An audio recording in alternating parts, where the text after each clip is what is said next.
Allowing Iran to dissemble and whitewash its nuclear sites would set a terrible precedent for other nations who might be tempted to pursue a covert nuclear weapons program.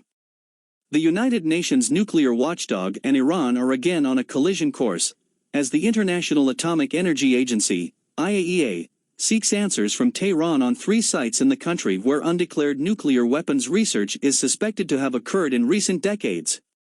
Soil samples taken recently by the IAEA at the sites have shown traces of man-made uranium, an indication that illicit atomic weapons research occurred at these locations. This standoff presents both a challenge and an opportunity for President Joe Biden as he seeks to revive, strengthen, and expand the nuclear agreement, known as the Joint Comprehensive Plan of Action, JCPOA, that the Obama administration negotiated with Iran in 2015.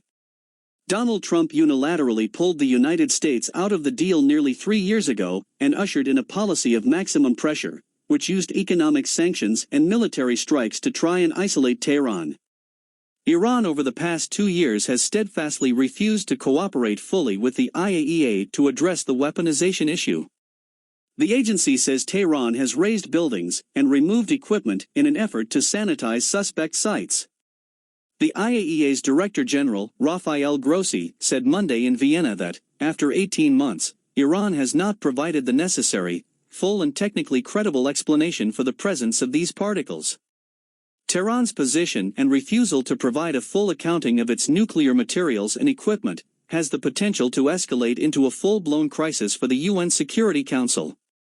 Tehran informed the IAEA last month that it will curb even more the ability of its inspectors to visit suspect sites and facilities.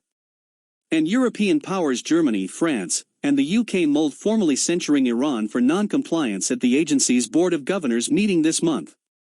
But the Biden administration shouldn't succumb to Tehran's threats, nor should it pressure Grossi to paper over Iran's deceit, which goes to the heart of whether the regime can be trusted with advanced nuclear capabilities.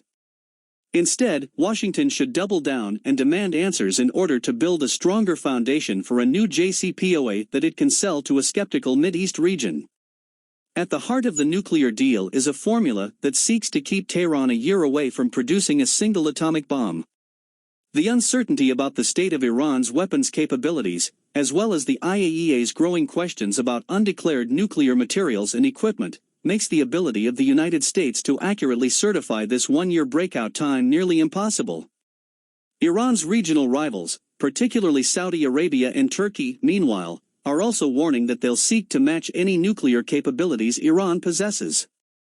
The IAEA's inability to state conclusively that Iran's nuclear program is for peaceful purposes could only spur these countries to try and acquire sensitive nuclear technologies.